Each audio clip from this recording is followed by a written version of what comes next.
Good morning बच्चों। तो हम लोग एक्टिव एंड पैसिव वॉइस पढ़ रहे हैं। ठीक, तो आपको जो होमवर्क दिया गया था वहाँ पर बहुत सारे बच्चे कमेंट किए कि सर पहला दूसरा तीसरा या ऐसे कुछ करके बोले कि सर आ नहीं रहा है। तो मैं यहाँ पर लिखा हूँ कि SW में क्या था आपका कि I like people to respect me.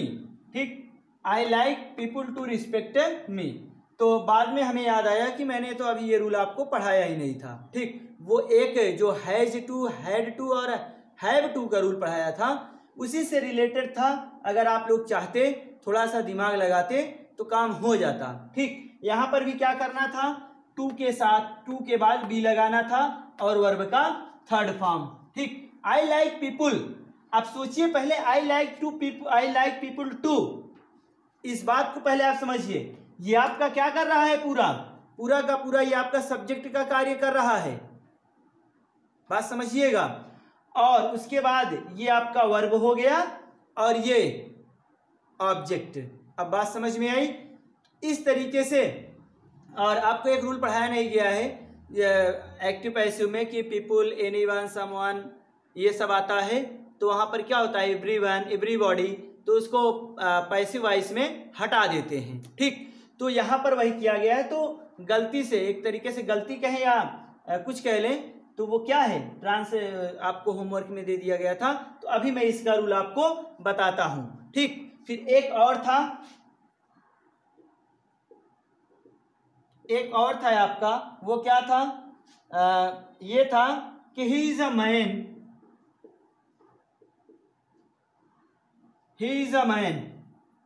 ठीक, क्या था, to abuse. He is a man to abuse. इसकी पैसिव कैसे बनाएंगे, तो ये क्या हो जाएगा, ही इज अ मैन तो रहेगा ही, ही इज अ मैन तो रहेगा ही, फिर टू लिख देंगे और उसके बाद ये हो गया वर्ब का थर्ड फॉर्म एब्यूज्ड। वैसे यहां पर भी किया है, आई लाइक पीपुल को हटा दिए, टू बी रिस्पेक्टेड, और फिर उसके बाद जब मैं ही पसंद कर रहा हूं तो फिर बाद में वहां बाई लगाकर या कुछ करने की जरूरत नहीं है। ठीक, तो इस तरीके से आपका ये बनेगा, मतलब जहां पर भी आपको टू दिखेगा इस तरीके से। और रूल क्या है कि वो नाउन या प्रोनाउन के बाद आना चाहिए। क्या आना चाहिए, नाउन या प्रोनाउन के बाद आना चाहिए। जैसे यहां पर ये क्या है, पीपुल क्या है, नाउन है। ठीक, तो ये किसके नाउन के बाद आया है, मैन भी क्या है, नाउन है, इसके जस्ट बाद आया है। ठीक, तो ये आपको पता होना चाहिए। इसके बाद अगर आएगा तो यहां पर भी क्या होगा, देखिए यहां पर गलती हो गई, टू बी होना चाहिए था ना, टू बी एब्यूज्ड। इस तरीके से यहां पर इसका करते हैं। ठीक, और कोई प्रकार की समस्या नहीं होनी चाहिए। ठीक, ये होमवर्क था। अब आगे हम बढ़ते हैं। इसको आप लोग फिर से कंप्लीट करिएगा जो नहीं आया था। ठीक, अपने से प्रैक्टिस करेंगे, एक दो बार तो ज्यादा आसानी होगी। चलिए, अब जो हमारा रूल है ये कितने रूल तक हो गए थे, 5वां या 6वां तक हो गया था, 6 तक हो गया था, 7वां नंबर।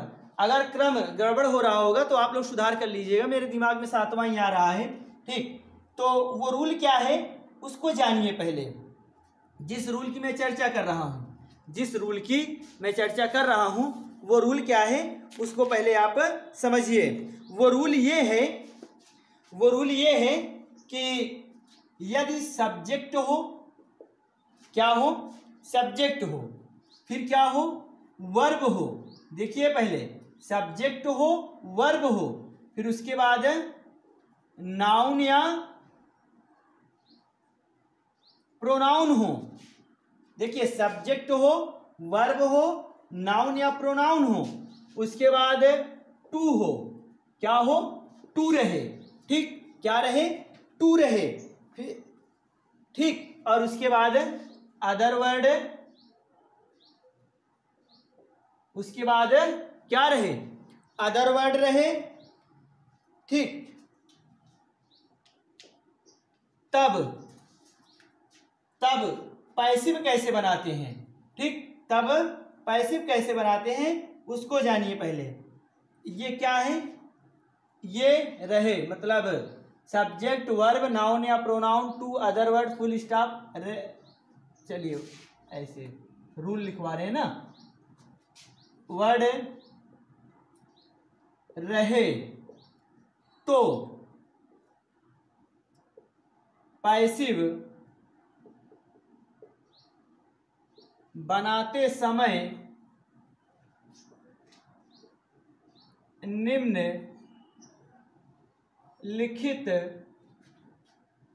नियम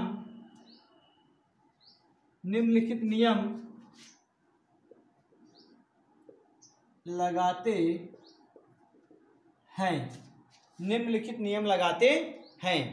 अब वो नियम क्या है उसको जानिए पहले, वो नियम क्या है उसको जानना जरूरी है। वो नियम ये हैं, ठीक। देखिए एक चीज आपको यहां लिखवाया गया है, ठीक, यहां पर एक चीज आपको लिखवाया गया है अदर वर्ड, ठीक। अगर इसके बाद अगर ऑब्जेक्ट रहेगा तब तो ऑब्जेक्ट पहले आएगा, अगर ऑब्जेक्ट नहीं रहेगा तो हम सब्जेक्ट से ही बना लेंगे।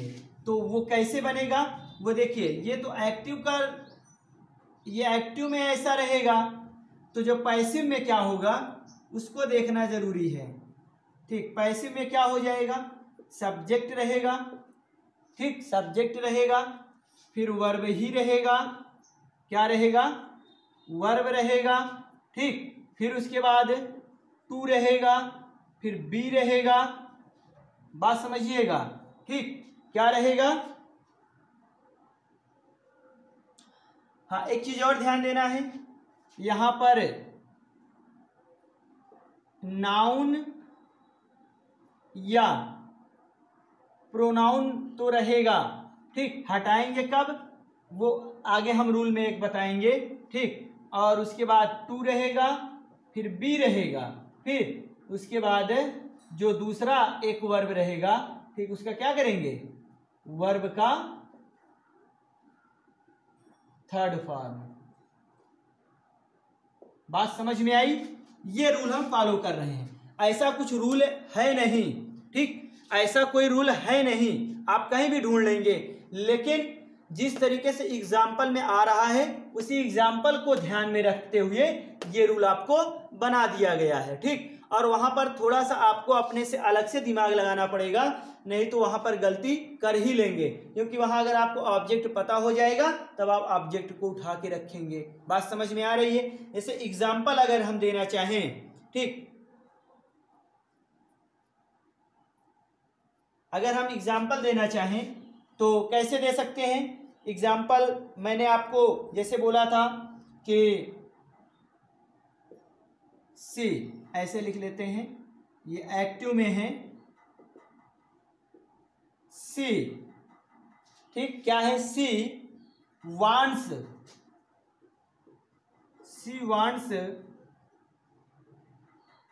Anyone, she wants anyone to take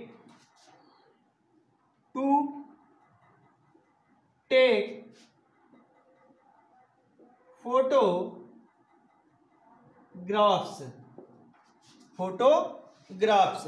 अब बात समझ में आई, she wants anyone to take photographs. अब देख रहे हैं सब्जेक्ट आया, वर्ब आया, नाउन या प्रोनाउन में से कुछ आया, टू आया, ठीक। फिर उसके बाद ये सब अदर वर्ड में रख देते हैं, ठीक है ना। तो अगर इसकी हम पैसिव बनाएंगे तो देखिए आपको एक चीज ध्यान और देना है, जो यहां पर मैंने वर्ब लिखा है ना, वो इसी वर्ब की मैं बात कर रहा हूं। वो क्या है, इसी वर्ब की मैं बात कर रहा हूं, मतलब जो दूसरा वाला वर्ब आएगा इसी के थर्ड फॉर्म की जरूरत पड़ती है। बात समझ में आ रही है। तो जब इसकी हम पैसिव बनाएंगे, ये रूल थोड़ा सा आप लोग अपने से ध्यान से समझिएगा, ठीक। जब इसकी पैसिव हम बनाएंगे तो क्या हो जाएगा, सी वांट्स, ठीक, सी वांट्स। अब एनीवन को हटा देंगे, क्या करेंगे, एनीवन को हटा देंगे। अब ये रूल मैं पढ़ाया नहीं हूं आपको, ये रूल मैंने आपको पढ़ाया नहीं है। ठीक, तो इसको क्या करेंगे, तो इसको क्या करेंगे, हटा देंगे। तो शी वांट्स क्या, टू बी, नहीं ऐसे नहीं, शी वांट्स क्या करती है, फोटोग्राफ। ठीक, क्या है, शी वांट्स फोटोग्राफ्स। देखिए रूल फॉलो नहीं कर रहा है ना, शी वांट्स फोटोग्राफ्स क्या करने के लिए, टू बी टेकन। हमने कहा कि आपको थोड़ा भाव से समझना पड़ेगा, मतलब वह किसी की भी फोटो लेना चाहती थी, तो क्या चाहती थी, शी वांट्स फोटोग्राफ्स, वह फोटोग्राफ चाहती थी, टू बी टेकन लेना, मतलब किसी के भी साथ वह फोटोग्राफ्स लेना चाहती है। ठीक है ना, इस तरीके से हाँ, शी वांट्स वह चाहती है कि फोटोग्राफ्स टू बी टेकन, कि फोटो क्या की जाए, ली जाए, मतलब किसी के द्वारा, मतलब शी वांट्स वह चाहती है, एनीवन से, किसी से, टू टेक फोटोग्राफ, मतलब फोटोग्राफ ले। ठीक, तो क्या हो जाएगा, she wants photographs to be taken, मतलब वह चाहती है क्या, फोटोग्राफ्स टू बी टेकन, कि फोटो ली जाए। ठीक, इस तरीके से आपको यहाँ पर समझना होगा। ठीक है ना, अब आगे एक एग्जाम्पल और देख लेते हैं। जैसे अभी मैंने दिया था आपको, होमवर्क में ही दिया था, उसको भी देख लेते हैं। He is a man, he is a man to abuse, यही था। अब देखिए इसकी जब पैसिव बनाएंगे तो क्या होगा, ही इज अ मैन। अब देखिए यहां मैन को नहीं हटाएंगे, क्योंकि ये क्या है, एनीवन, समवन, एनीबॉडी, एवरीबॉडी, ये सब में नहीं है, समथिंग। ठीक, इसमें नहीं है तो इसको नहीं हटाएंगे, तो क्या हो जाएगा, टू बी एब्यूज्ड। अब बात समझ में आई। इस तरीके से ये आपका एक रूल फॉलो कर रहा है। जैसे अभी एक और बोला था ना कि I like people to respect me, तो क्या हो जाता है, I like to be respected ना, मतलब अब वहां क्या था कि पीपुल को भी हटा दिया गया, मी को भी हटा दिया गया, क्योंकि जब सम्मान, मैं ही सम्मान चाह रहा हूं तो हम मी की लगाने की जरूरत नहीं है, अगर चाहते तो आप लगा भी सकते थे। ठीक, लेकिन जो सही तरीका है वो नहीं लगाना चाहिए। तो ये रूल आपको समझ में आया होगा। चलिए अब अगले रूल पर हम लोग चलते हैं।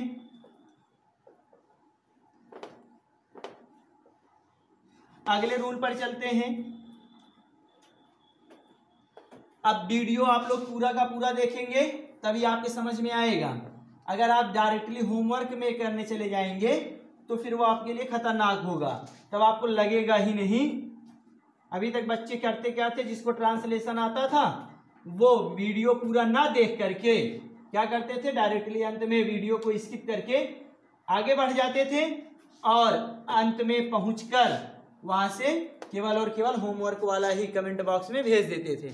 तो अगर यहां से आप एक एक रूल नहीं पढ़ेंगे तो आपका होमवर्क निश्चित तौर पर गलत होता रहेगा या आपको नहीं आएगा। ठीक, तो जरूरी ये है कि आप एक एक होमवर्क को कंप्लीट रखें। ठीक, चलिए देखते हैं 8वां रूल मान लेते हैं। क्रम गड़बड़ हुआ होगा तो आप लोग सही करेंगे। देखिए यदि, अगला रूल है यदि सेंटेंस क्या हो जाए, यदि सेंटेंस में दो ऑब्जेक्ट रहे, सेंटेंस में दो ऑब्जेक्ट रहें। ठीक, यदि सेंटेंस में दो ऑब्जेक्ट रहें तो क्या होता है, तो एक इनडायरेक्ट ऑब्जेक्ट, इनडायरेक्ट ऑब्जेक्ट मतलब समझ रहे हैं, सजीव, कहने का मतलब जब सजीव हो। ठीक, रहे तो एक इनडायरेक्ट और दूसरा डायरेक्ट, डायरेक्ट मतलब डायरेक्ट ऑब्जेक्ट मतलब क्या है? निर्जीव। डायरेक्ट मतलब क्या है यहाँ? निर्जीव। ठीक, क्या है? इनडायरेक्ट ऑब्जेक्ट मतलब सजीव, और डायरेक्ट ऑब्जेक्ट मतलब निर्जीव कहलाता है। मतलब वहां पर, ठीक, मतलब एक ऑब्जेक्ट सजीव रहेगा और एक निर्जीव रहेगा। तो कह रहे हैं कि तो ऐसी स्थिति में क्या करते हैं? कहलाता है। तो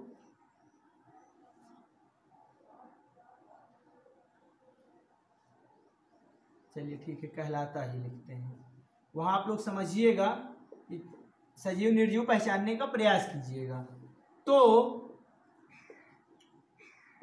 ऐसी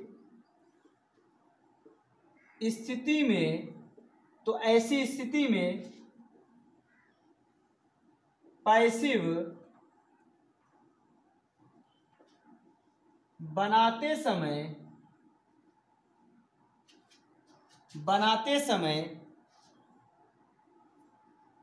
किसी भी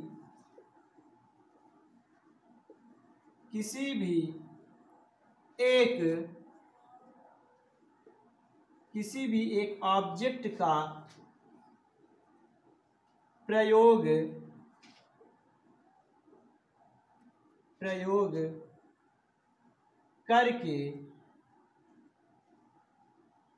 करके पैसिव बना सकते हैं। ठीक, किसी भी एक ऑब्जेक्ट का प्रयोग करके पैसिव बना सकते हैं। ठीक, लेकिन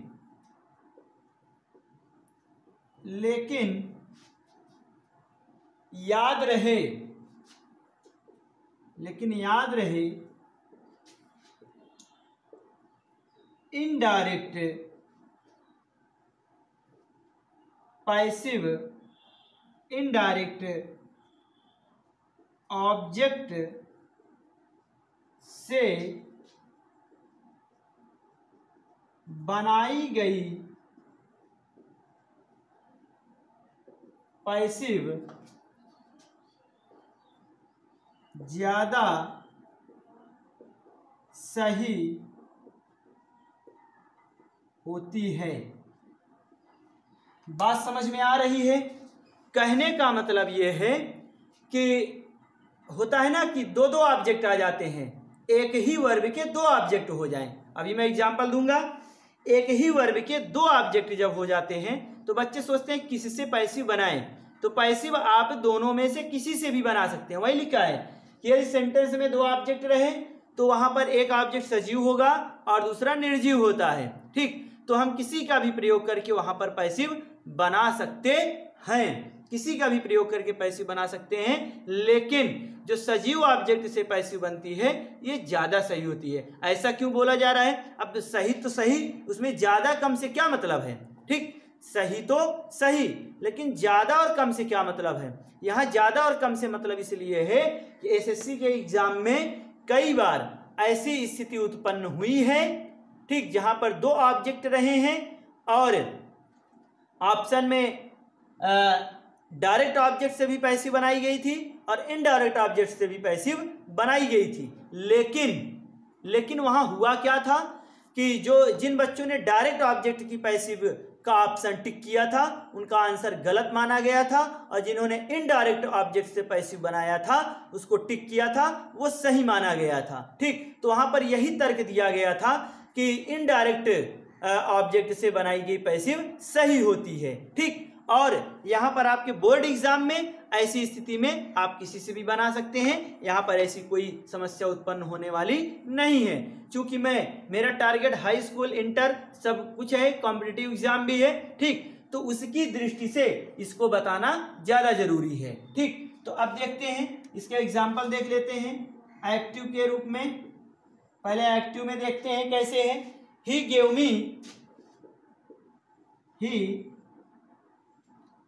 गेव मी अ पेन। सोचिए, क्या और किसे का प्रश्न लगाइए। क्या दिया, कलम। किसे दिया, मुझे, मतलब दोनों से सेटिस्फाई कर रहा है, मतलब दो दो ऑब्जेक्ट है। He gave me a pen, ठीक, मतलब अब यहां क्या और किसे का प्रश्न लगा लीजिए, आपको मिलेगा दोनों ऑब्जेक्ट आपको सेटिस्फाई करेंगे। क्या दिया, पेन, मिला उत्तर, इसका मतलब एक ऑब्जेक्ट ये हो गया। किसे दिया, मुझे। अब आप देख रहे हैं मुझे जो होगा ये इनडायरेक्ट होगा, सजीव होगा, और अपेन डायरेक्ट होगा, निर्जीव होगा, ठीक। तो अब यहां पर तो हम दोनों से बना सकते हैं पैसिव, तो पैसिव जब बनाएंगे तो दोनों से हम आपको बना के दिखा रहे हैं। तो क्या हो जाएगा, इससे बना लेते हैं। I was given a pen, I was given a pen, तो क्या हो जाएगा, बाय हिम। बात समझ में आई। I was given a pen by him, यही ना, इस ऑब्जेक्ट से मैंने बनाया। तो आई वाज गिवन वर्ब का third form, a pen by him. अब देखिए यहां टेंस परिवर्तन आपको समझना सबसे ज्यादा जरूरी है, पहला वीडियो इसके लिए आपको देखना ज्यादा जरूरी है, ठीक। अब अगर पेन से बनाएंगे तब क्या होगा, जब पेन से बनाएंगे तब देखिए, जब पेन से बनाएंगे ऐसे होगा, और करके बनाइए, और करके बनाएंगे तो क्या हो जाएगा, देखिए हो जाएगा अपेन, अपेन, ठीक। क्या हो जाएगा, a pen was, a pen was given, a pen was given, ठीक, टू मी बाय हिम। बात समझ में आई। A pen was given to me by him. अब बहुत सारे बच्चे कहेंगे सर यहाँ टू क्यों लगा दिए, ठीक। यहां पर क्या है कि आपने क्या किया था, पहले डायरेक्टली यहां कर रहे थे, ठीक। तो यहां पर जब पैसिव बनाएंगे तो वर्ब के बाद मतलब जो आपका इनडायरेक्ट ऑब्जेक्ट आएगा, इससे पहले हम टू का प्रयोग करेंगे पैसिव में, ये आपको याद रहना चाहिए, ठीक। क्योंकि हर चीज यहां पर लिखवाना संभव नहीं है। एक एग्जाम्पल इसका मैं और दे रहा हूं, उसको समझिए, ठीक। एक एग्जाम्पल और दे रहा हूं, उसको समझने का प्रयास कीजिए, ठीक। चलिए देखते हैं, इसी में का है, आपका सेंटेंस है आई टीच हर इंग्लिश। क्या है, आई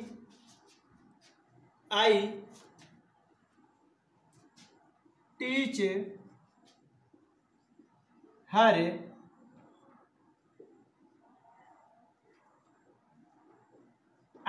हर इंग्लिश, ठीक। I teach her English.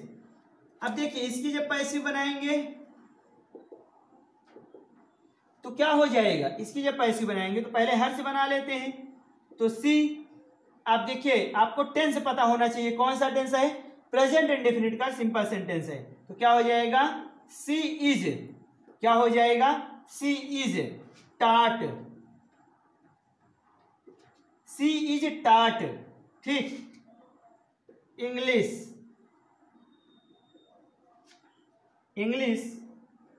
By me, she is taught English by me, she is taught English by me. अब बात समझ में आई। अब अगर इसका दूसरा तरीका अपनाए तो इसका दूसरा तरीका क्या हो सकता है, English is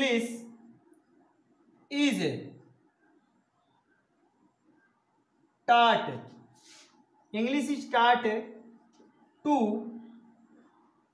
her by me, English is taught to her by me. अब बात समझ में आई। हाँ, बहुत सारे बच्चे कह रहे होंगे कि सर टू क्यों लगा दिए, तो मैं आपको बताना चाहता हूं कि यहां पर आपकी इच्छा हो तो टू लगाइए या ना लगाइए, दोनों तरीका सही होगा, ठीक।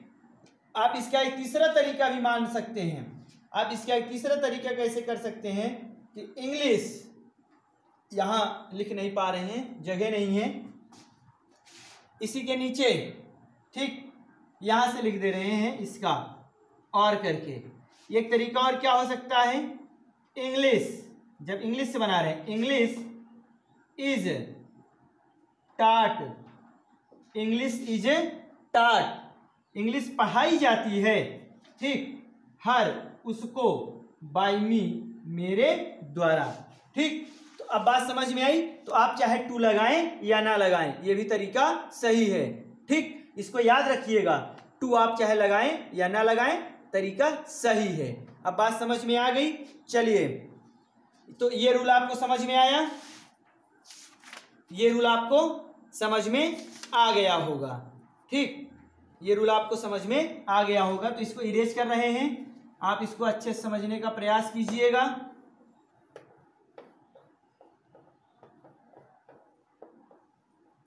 आप इसको अच्छे से समझने का प्रयास करिएगा। हाँ, अगला रूल है, अगला रूल व्हाट से संबंधित है। हु का हो गया था, हुम का भी हो गया था। ठीक, हु का हो गया था, हुम का भी हो गया था, ठीक ना। अब अगला जो रूल है वो आपका आएगा कहाँ से, व्हाट का। ठीक, तो यहां पर व्हाट डाल लेंगे, ये 9वां नंबर रूल है। तो व्हाट क्या होता है, इसकी हिंदी होती है क्या, हिंदी क्या होती है, क्या। और कई जगह होता है, जो भी होता है कंजक्शन के रूप में भी आता है। तो यहाँ पर ये दो रूपों में प्रयोग किया जाता है, एक तो सब्जेक्ट के रूप में आएगा, ठीक, और दूसरा ऑब्जेक्ट के रूप में भी आता है। मतलब कभी कभी ये सब्जेक्ट का भी काम करता है और कभी कभी ऑब्जेक्ट का भी काम करता है, और क्वेश्चन वर्ड तो रहता ही है। ठीक, ये क्वेश्चन वर्ड तो रहता ही है। बात समझ में आ रही है। तो ये क्वेश्चन वर्ड के रूप में भी काम करता है, ऑब्जेक्ट के रूप में भी काम करता है, सब्जेक्ट के रूप में भी काम करता है। तो देखिए, जब ये क्या करेगा, जब ये सब्जेक्ट के रूप में कार्य करेगा, समझिएगा पहले, जब इसमें फर्स्ट नंबर, जब व्हाट सब्जेक्ट का कार्य करता है तो पैसिव वॉइस में बाई व्हाट लिखते हैं। बात समझ में आई। जब सब्जेक्ट का ये कार्य करेगा व्हाट, तो क्या आएगा, जब सब्जेक्ट का कार्य करेगा तब ये क्या करेगा, बाई व्हाट से करेंगे। ठीक, और सेकंड, जब ऑब्जेक्ट के रूप में आएगा, तो जब ऑब्जेक्ट के रूप में आएगा तब क्या होगा, जब ऑब्जेक्ट के रूप में आएगा तो व्हाट अपने स्थान पर वैसे ही प्रयोग किया जाता है। ठीक, जब ऑब्जेक्ट के रूप में आता है, इसे लिखेंगे, जब ऑब्जेक्ट के रूप में आता है तो व्हाट अपने स्थान पर वैसे ही प्रयोग किया जाता है, मतलब व्हाट का व्हाट ही रहता है। अब बात समझ में आई। अभी मैं समझा रहा हूं कैसे सब्जेक्ट के रूप में आ रहा है और कैसे ऑब्जेक्ट के रूप में आ रहा है। पहला ये एक्टिव का रूप है, तो एक्टिव के रूप में देखिए, what does she do, what does she do.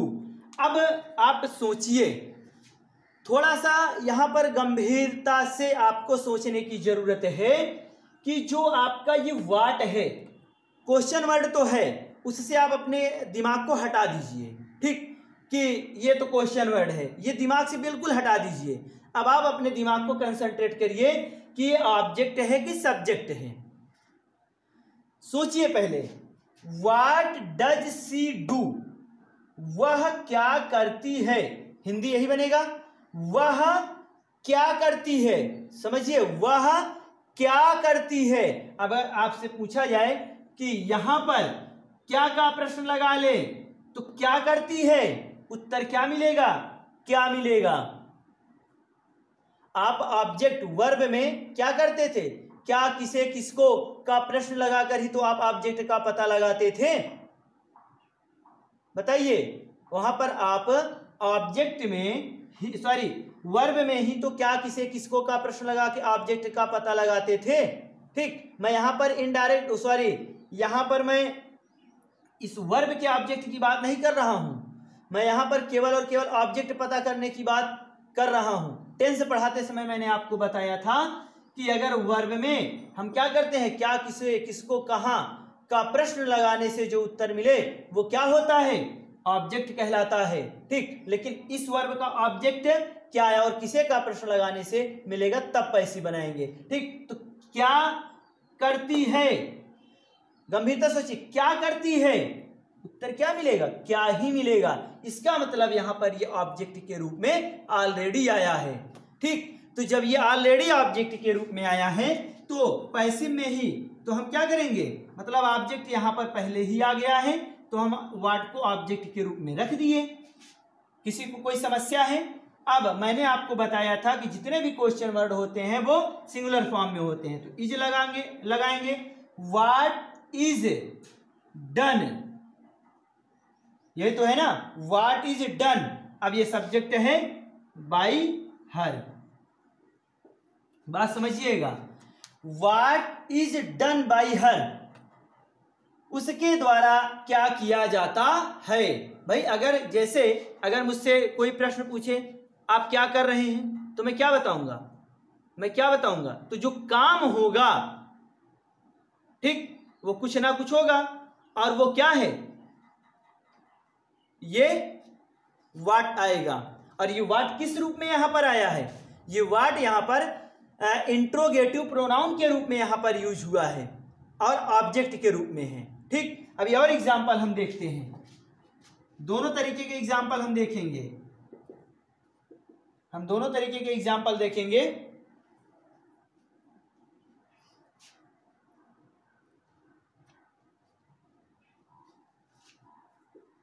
What makes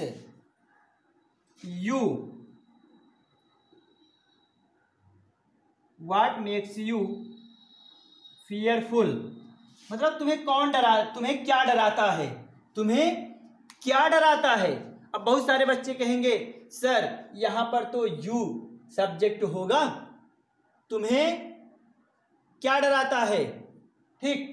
तो अब सोचिए यहां मेक्स, अब देखिए जो आया है ये एक अलग तरीका है, इसका भी यूज होता है कि मतलब किसी के द्वारा जब कार्य करवाया जाता है तो वहां पर क्या होता है, मेक का प्रयोग कर लिया जाता है। जैसे कहते हैं वह मुझे हंसाता है तो क्या करते हैं, ही मेक्स मी लाफ, वह मुझे हंसाता है। तो वैसे यहां पर आया है व्हाट मेक्स यू फियरफुल, मतलब तुम्हें क्या डराता है।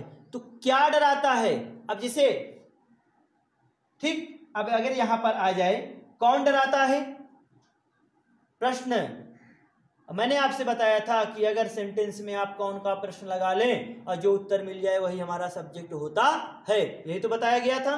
तो कौन डराता है, क्या डराता है, ये तो है ना, तुम्हें क्या डराता है, समझिएगा पहले, मतलब कुछ चीज थी उसी के स्थान पर व्हाट आया है तो वही डरा रहा है, मतलब तुम्हें क्या डराता है।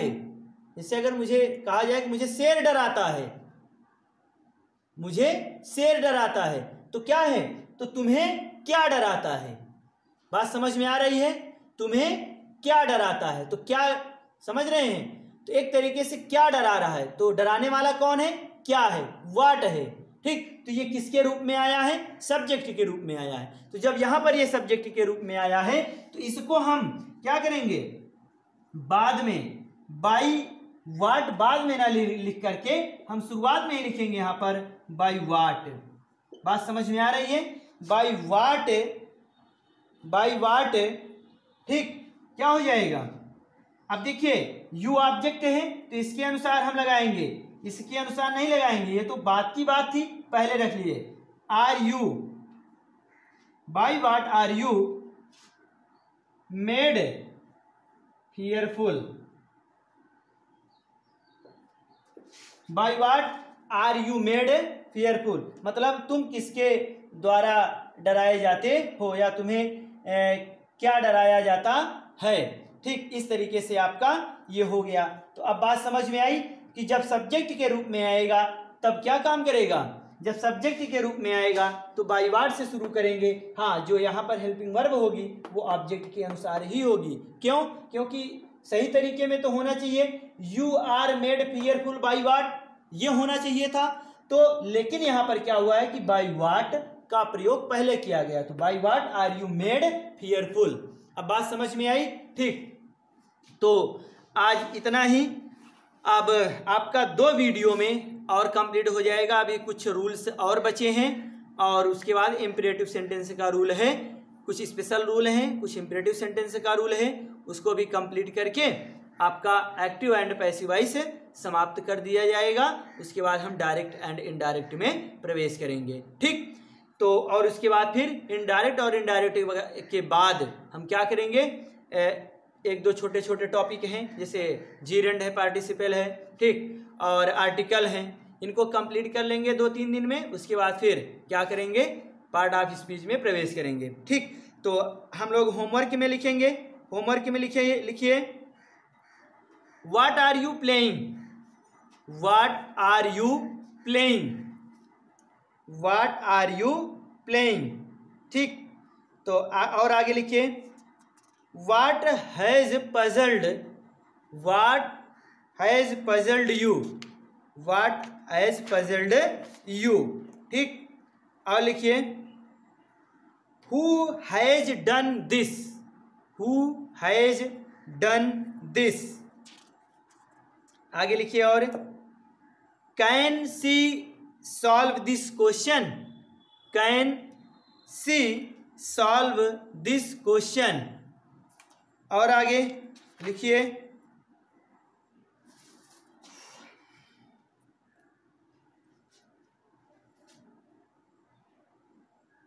I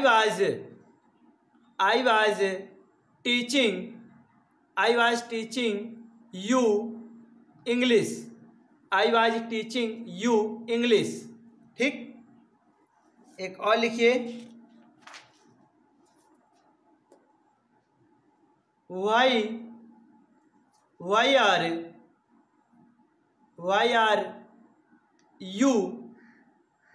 you not going to market, why are you not going to market। ठीक, तो इसकी आपको पैसिव बनानी है, आप कमेंट बॉक्स में इसका आंसर देंगे। मिलते हैं अगले वीडियो में अभी कुछ और रूल्स के साथ। ठीक, तो आप इसका कमेंट बॉक्स में आंसर देंगे और फिर मिलते हैं हम अगले वीडियो में कुछ और रूल्स के साथ।